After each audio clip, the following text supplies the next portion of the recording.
Tay marker. The Conjuring, the devil made me do it, guys. Let's get right to it. Action. What's going on, Alamo City Movie Talk fans? I'm Ryan G, aka Ryan680. I'm Angela at that Lady Ange. And this is Alamo City Movie Talk for movie fans, guys. We the movie world right into your ears, devices. Thank you for making us a part of your day. Let's get right to it, ladies and gentlemen. This is it, The Conjuring, Angela. This is one of our favorite horror franchises right now. It's huge, and we're just counting the Conjuring movies. Annabelle Creation, we count that as well, and Annabelle Comes Home. But the first Annabelle, we do not count, or the Nun. We don't count those. Yeah, we know it's canon and considered in their universe, but we don't count those. Yeah, but yeah, let's get right to it, man. The Conjuring, the devil made me do it, man. A lot to say about this movie. A lot of good things to say about it, and we'll talk about the negatives here. And I know I have a few negatives here about this film, but overall, I would say this movie was done very well, man. We got to see Patrick Wilson and Vera Farmiga really come out of here and just have this tender relationship that I really do love between Ed and Lorraine Warren. And that's always been the case when it comes down to these movies. I'm just so astonished by their how chemistry together, how well they do so well together. Even if the horror movie's not, the scares aren't as good, you know you're in for a good treat when you get to see them perform together, really play these roles. And it's so lovable, it's so gullible, and I love every bit of it because it feels so real. I would say, man, this is as real as it could be. And yeah, first off, I will say this, guys, out of all the scary movies, Angela, was this your least amount of jump scares, I would say? Or like the least amount of horror films? I would say it out of the Conjuring universe? I would say it had, I guess, the least amount of jump scares. Yeah. But the parts that did, I guess, would be considered scary were actual pretty terrifying. There's several scenes that are just visually disturbing. Yeah, very. So it doesn't have a lot of jump scares, which I think a lot of horror movies kind of rely on. Yeah, nowadays, for sure. At least recently, in recent years. And it kind of gets boring after a certain point. If you don't have a story and you're just meaninglessly scaring the audience, that for me doesn't do it. But the thing I like about this is even though it doesn't have a lot of scares like that, it still has a really good story of what's going on and all around this particular case of Arnie Johnson. And the case that they present in court of how, not guilty by, demonic possession. Yes. So it's really interesting to see. I thought it was going to be more about the case itself, but I kind of afterwards liked that it was more about the detective work of trying to build the case. And good thing you mentioned that too, because this is more like, I would say out of the Conjuring universe, out of these two movies, these two past films, because this one being the third, I would say this is more a detective film than a horror film. Yes, there is certain things that obviously that scares and jump scares. There is certain scares in here in this movie. I like because I absolutely love true crime. I love true crime. So I love that aspect. It's a definitely different perspective. Different view, and we got different encounters here. We deal with witchcraft in here. In this series, and we saw that from the trailer, so it's not really a spoiler, and by now everyone's seen it by now. So they do mention a lot of witchcraft in here, and they go into a lot of Satan worshiping and all that. So it really touches up on all the aspect of just devil worshiping in general, witchcraft, and I love that because it really shows us to where their journey takes them to, because this case is happening and then they're trying to prove that he's that a demon possession him. Then it's just weird things are happening in this whole situation with Arnie, and it's just like you're struggling, just trying to figure out what is in him, what does he have, what exactly you're figuring out behind this.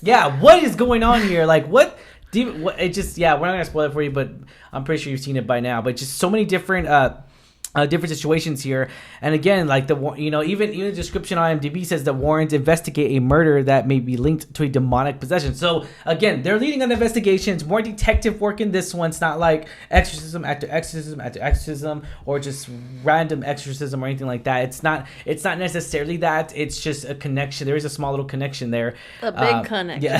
Yeah. Well, a big connection. So I would say, the runtime for this film came out an hour 52 minutes. I felt like that was too short, and that's me being I would say it was too short because it starts off with a case of Arnie Johnson, and you know, it's actually happened. You know, he murdered, I guess, his landlord.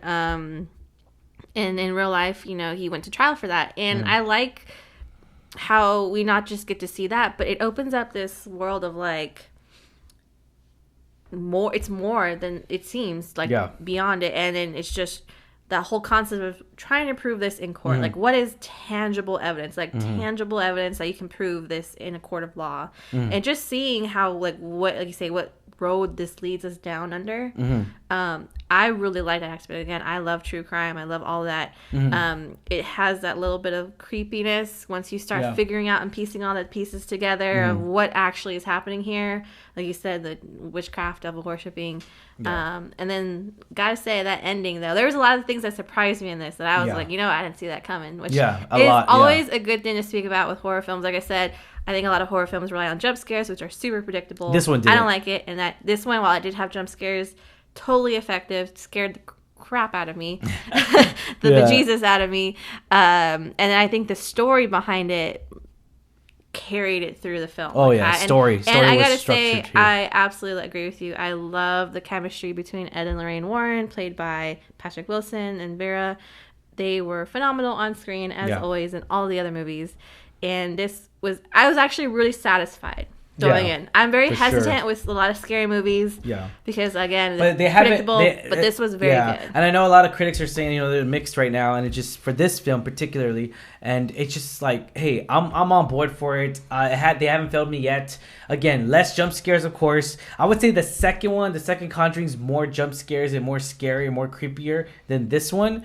Of course, I would say that, or even the first one, really. But again, it's just a different story. It's a different case, and they're showing us different cases. They could keep doing these roles until they're old, and I love that, because when they get old, they'll reach that age of Ed and Lorraine, the real Ed and Lorraine. And sadly, yes, we do know that Lorraine Warren, the real Lorraine Warren, she passed away. So this is the last film that she had to work on. Right before she passed away, rest in peace. So yeah, but to know that, you know, this was the last film, you know, it just shows like, hey, and she had a hand in it. She had a hand in it, just like in the other films. She had a hand in it. You know, the second Conjuring and the first one as well. Again, I'm gonna mention as well, James Wan did not direct this movie. This was actually directed by Michael Chaves, but produced by James Wan, story by James Wan. So I want to clarify that. Yeah, so story by James Wan. So I'm gonna go ahead and, because he did take credit. He did take credit for that as well. So he helped develop the story, of course, bring up cases here, and just make it function into one good film. And again, I'm gonna say it over and over again. They haven't filmed it yet. They really haven't. I'm on board. If they're gonna make a fourth one, they haven't announced it.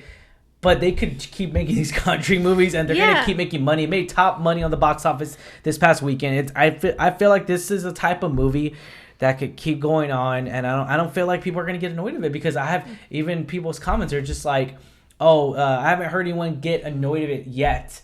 Like, oh great, it's another Conjuring movie. Also, you know, because like you say, it's different every time. So even though they all connect somehow, some of these characters or spirits that we've seen in this universe overlap a little bit. It's really like its own separate case. Yes. So I really like that. It's something different every time. The cinematography here was just beautifully shot again. I feel like Michael Chaves is learning from James Wan, because a lot of the shots, I like it. I got true exorcism vibes in the very first scene. You guys know what I'm talking about. The very first scene was true exorcism vibes. Very original. So just saying, like, good job, exorcists, for making those cut scenes. But going back into this, into the cut scenes, until the cinematography here, I love it whenever they draw out and then they draw all of yourself in. So it's like a close up. It slowly goes in, and then even like the blurry distance, you kind of see somebody, and just like, wait, is that somebody there? Oh, wait, it makes you question reality, and it puts you almost to a sense into that character's mind. And I love that, because, you know, it kind of pushes into that world a little bit. Definitely the anxiety. Makes you kind of question, like, it's zooming in. There's a reason. Are we meant to see something? What's going to happen? Yes. So I like that. Like you said, the cinematography adds that extra element of, like, suspense and thrills. Definitely.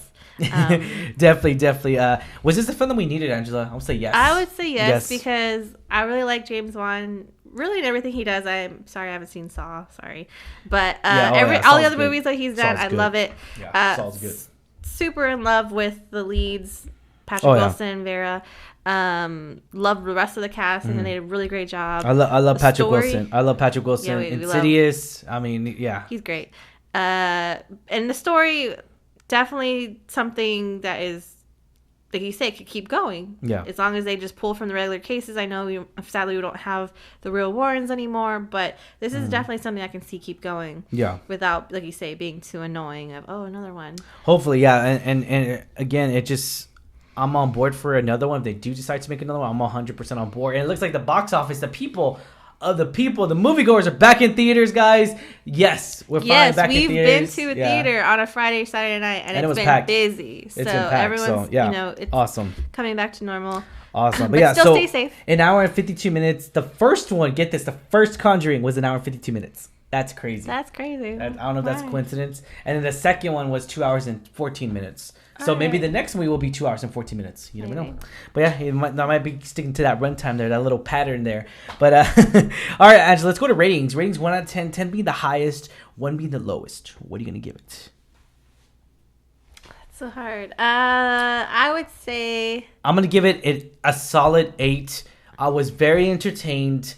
I really did. I mean, I enjoyed every bit of it. I'm not going to lie. There's certain things, of course, that was just a little bit too much. I would say like a little, I don't know. It felt like it wasn't progressing as just small little certain scenes. I'm talking about like 5 minutes, 10 minutes. But again, not every movie's perfect, but I still enjoyed the heck out of this film. I enjoyed Ed and Lorraine's relationship really carried me through this movie. Mm-hmm. And I loved watching them act together and watching them being in scenes together and watching them just struggle together. That was great. Mm-hmm. And, and watching the possessions and all that just to see exactly what actually happened. And at the very end, guys, as well, we'll mention is that at the very end credits they actually show, or they not show, I'm sorry, they you can listen to the actual tape recording that's in that case, which I do love because that's the evidence. It's definitely creepy knowing that. I gotta say also, one thing I appreciate is over the course of the films itself,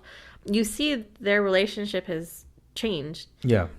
So you see, like, his health is, getting into question. You see her and how these cases are affecting her in the long run. So I really like that too. It was not just a like Scooby-Doo, okay, we're showing up and we're totally 100% okay on this. Like you see the toll it takes over time. Exactly. That they have to deal with, working these types of cases is extremely difficult, super stressful. It's creepy. I mean, it's disturbing. So I really like seeing that. I would agree with you based on the story and the acting. I would say a solid 8 for me. 8. Okay. It was very enjoyable. Yep.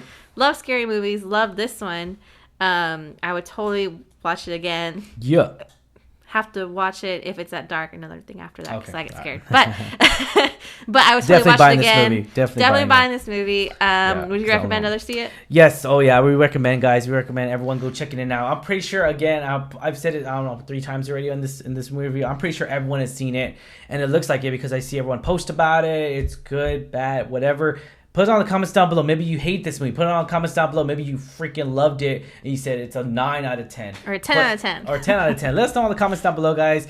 And thank you for making us a part of your day. As always, I'm your host, Ryan D. Ryan680. I'm Angela, that cat Ange. And this is Alamo City Movie Talk. Hit that subscribe button, guys. Give us a thumbs up. You like our review. Have yourself a wonderful day. Check y'all later.